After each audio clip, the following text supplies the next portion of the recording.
নমস্কার আমার প্রিয় দিদি বোনেরা বন্ধুরা, রিয়াল ব্লগার মাম্পি চ্যানেলে সবাইকে স্বাগত। যে যেখান থেকে আজকের ব্লগটি দেখছো সবাইকে অনেক ধন্যবাদ আর ভালোবাসা জানিয়ে আজকের ভিডিওটি শুরু করছি। নিজের ইচ্ছাশক্তির বিরুদ্ধে কোনো কিছুই করা সম্ভব নয়। সকাল 8টার সময় ঘুম থেকে উঠেছি, উঠে জানলা দরজা খুলে দিয়ে এই তো এখন গাছটার একটু পরিচর্যা করছি। এই যে এই গাছের পাতার যে ডগাগুলো কেন যে শুকিয়ে যায় আমি বুঝি না, এত যত্ন করি তারপরেও দেখি এরকম। তো তোমাদের ঘরে যদি এই গাছটা থেকে থাকে একটু জানিও তো তোমরা কিভাবে পরিচর্যা করো। তো এই যে মাথার দিকে যে ডগাগুলো এগুলো মাঝে মাঝে আমি ছেটে দিই যেন দেখতে ভালো লাগে, শুকিয়ে থাকলে কেমন যেন লাগে না।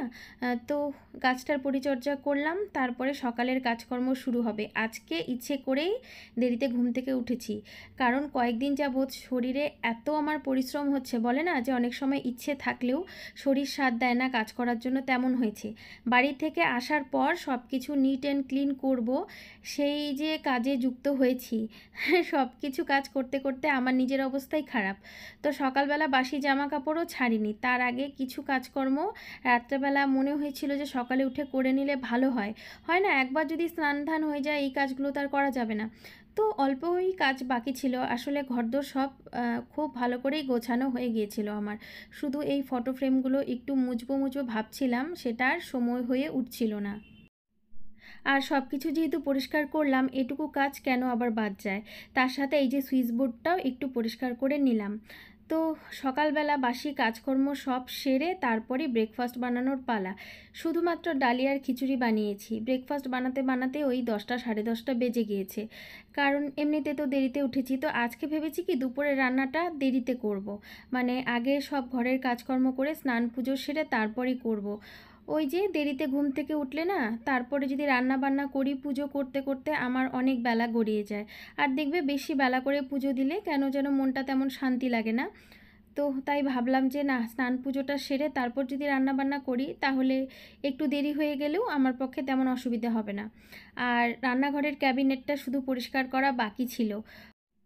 আমাকে অনেকেই বলো দিদি তুমি ঘরের কাজের পাশাপাশি আরও অন্য কিছুও দেখাও। আসলে সকাল থেকে রাত পর্যন্ত সারাদিন তো ঘরের কাজই করি, তো অন্য আর কি দেখাবো। তাও মাঝে মাঝে চেষ্টা করি শখের কাজগুলো দেখানোর, কিন্তু তার জন্যও উপযুক্ত সময়ের দরকার। আসলে সংসারের কাজগুলো যদি সব সময় মতো করি তারপরেই তো শখের কাজগুলো করতে পারবো, তাই না? প্রত্যেক দিন তো আর কাজের ব্যাপারটা একরকম থাকে না, কখনো চাপ হয়তো অনেক বেশি থাকে, কখনো কখনো অল্প কাজের মধ্য দিয়েও আর কি চালানো যায়। তো তার সাথে যদি বাচ্চা থাকে তাহলে তো বুঝতেই পারো, আমাদের মেয়েদের যারা আমরা সংসারে একবার পা দিয়েছি, আমাদের সংসার ছাড়া আসলে অন্য কিছু করার তেমন একটা উপায় তো হয়ই না। এটাই কাজ, এটাই জীবন, যতদিন বাঁচবো এটাই করতে হবে, তাই না? আর বিয়ের আগে তো অনেক কিছুই ভাবতাম যে বিয়ে হলে বুঝি না জানি কত কিছু জীবনটা পরিবর্তন হয়ে যায়।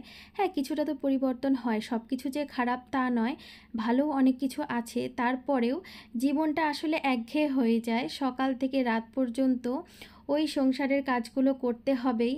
তুমি যাই করো না কেন, যাই তোমার শখ থাক, যাই তোমার প্রফেশন থাক, সংসারের বাইরে কোনো কিছুই নয়।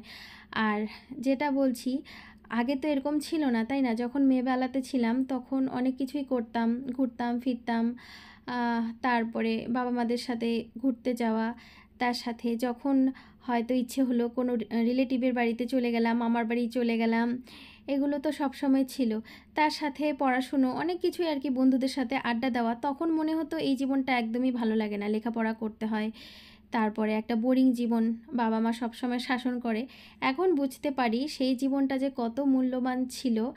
তখন মনে হতো বিয়ে হলে সব কিছু এক নিমেষে পরিবর্তন হয়ে যাবে। সত্যি পরিবর্তন হয়ে যায় ঠিকই, কিন্তু যেটা আমরা চাই সেই পরিবর্তনটা আসলে হয় না, হয় দায়িত্বের জায়গা থেকে। তো দায়িত্বটা তো অনেক বেশি, তাই না? দায়িত্বটা তো এড়ালে আর চলবে না। তো স্নান ধান করে চলে এসেছি, দেখো এদিকে কিন্তু পুজোটাও সেরে ফেলেছি। আর রান্না হবে ইলিশ মাছ। সকালবেলা তোমাদের দাদা ইলিশ মাছ আর চিকেন দিয়ে চলে গেছে, তো চিকেনটা রান্না করা হয়ে গেছে। চিকেনের রেসিপি তোমাদের সাথে না মাঝে মাঝেই শেয়ার করি, যার জন্য এখন চিকেন আর মাটন রান্না করলেও শেয়ার করতে ইচ্ছে করে না, কারণ এতবার দেখানো হয়ে গেছে। আর এদিকে আজকে ইলিশ মাছটা রান্না করব। এই তো গাঠি কচু বলে অনেকে, অনেকে সজি কচু বলে, আমরা তো এটাকে সজি কচু বলি। তো এটাকে আমি ভালো করে ভাপ দিয়ে নিয়েছি। ভাপ দিলে না ছুলতে সুবিধে হয়, আলুর মতো করে ছোলা যায়। আর যদি এমনি কাঁচা অবস্থায় ছুলি তাহলে এত অসুবিধে হয়, এতটা সময় লাগে। তো আমার আবার অত ধৈর্য কুলায় না, আমি ভালো করে একটু স্টিম করে নিয়ে তারপরে ছুলি। আর প্রেশার কুকারে যদি জলের মধ্যে দিয়ে দিই তাহলে আবার ভেজা ভেজা থাকে, তখনও আবার কেমন হাতে চিটচিটে লেগে যায়, যার জন্য ওই স্টিম করাটা ভালো হয়। তো এটা ইলিশ মাছ দিয়ে রান্না করব। এই রান্নাটা একদম আমার মায়েরই রান্না, কারণ মা এইভাবে কাঠি কচু দিয়ে ইলিশ মাছ রান্না করে। তো এই রান্নাটা আসলে খেতে খুব ভালো লাগে, আর আমি যার জন্য ওইভাবেই করি আর কি। তো এখানে মাছগুলোকে ভেজে নিচ্ছি। আসলে কোনো বিষয়কে আমি কিভাবে দেখব সেটা আমার উপর ডিপেন্ড করে, সেটাকে আমি নেগেটিভলি নিব না পজিটিভলি। এই যে আমি তোমাদেরকে কথাটা বললাম, বিয়ের আগে একরকম ভাবতাম, বিয়ের পরে এখন জীবনটা পুরোটাই বদলে গেছে, এটা কিন্তু আমি কখনোই নেগেটিভলি বলি না বা বিষয়টা নেই না। আসলে যেই বয়সে মানুষের যেই কাজটা করা দরকার, তাই না? এখন আমি যেই বয়সের মধ্য দিয়ে যাচ্ছি, এখন যদি আমি আনম্যারিড থাকতাম আর আমার একটা সন্তান না হতো, তাহলে একটা, সেটা আমার মনে হয়, আমার ব্যক্তিগত ওপিনিয়নে বলছি, একটা বেমানান হয়ে যেত। তো আমার বয়সে আমি একজন গৃহিণী, একজন মা, সেদিক থেকে কিন্তু আমি মনে করি একদম সব কিছু ঠিকঠাক আছে। আর এই বয়সে এই দায়িত্বটা তো আমাকে পালন করতেই হবে, তাই না? তো সেক্ষেত্রে সংসারের কাজকর্ম করাটা এমন কিছু আহামরি ব্যাপার নয়, এটা তো সবাই করে। এই কম্প্যারিজনটা তখনই উঠে আসে যখন আমাদের আশেপাশের পরিবেশটা ভালো হয় না, আমরা সবসময় নেগেটিভ জিনিসটা তাদের থেকে পাই। তখন মনে হয় আগের থেকে হয়তো পরেরটা অনেক ভালো, বা পরের থেকে আগেরটা অনেক ভালো। যদিও আমি তেমন কোনো কিছু কোনো দিনই মাথা ঘামাই না, নিজের মতনই চলতে ভালোবাসি, তারপরেও আমার অনেক বোনেরা আছে যারা হয়তো এই জিনিসগুলো নিয়ে খুব ভাবে। তো সবাইকেই বলবো, তোমরা তোমাদের মতো চলো, কে কী বলছে কে কী করছে সেটা মাথা ঘামিও না, তাহলে দেখবে সব পরিস্থিতিতেই তোমরা ভালো আছো। তো এখানে দেখো সজি কচুটা খুব ভালো করে কষিয়ে নিয়েছি মশলা দিয়ে। মশলা তেমন কিছু দিইনি, আদা, জিরে আর লঙ্কা। এখানে লাল লঙ্কা দুটো দিয়েছি, কাঁচা লঙ্কা দুটো দিয়েছি। লাল লঙ্কাটা দেওয়ার কারণ হলো কালারটা খুব ভালো আসবে। যেহেতু ইলিশ মাছ আছে যার জন্য খুব বেশি মশলা দেওয়ার তো একদমই প্রয়োজন নেই। তো মিক্সিতে পেস্ট করে নিয়েছিলাম মশলাটা, আর সজিটাকে কিন্তু খুব ভালো করে আমি করে নিয়েছিলাম, মানে কষিয়ে নিয়েছিলাম। কষিয়ে নিয়ে তারপরে ঝোলটা দিয়েছি।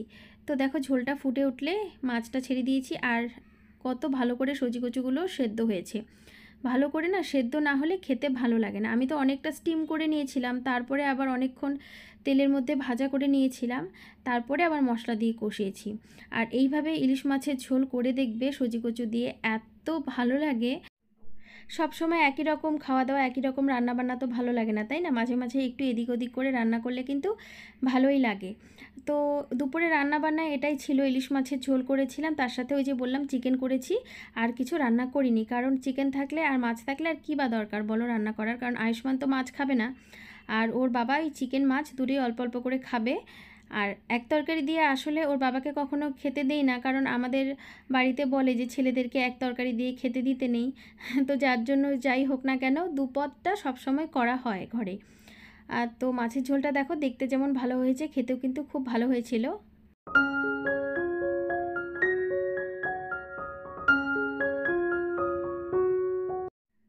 দুপুরবেলা খাওয়া দাওয়া সেরে লম্বা একটা ঘুম দিয়েছিলাম ছেলেকে নিয়ে, তারপরেই সন্ধ্যের আগে আগে উঠেছি।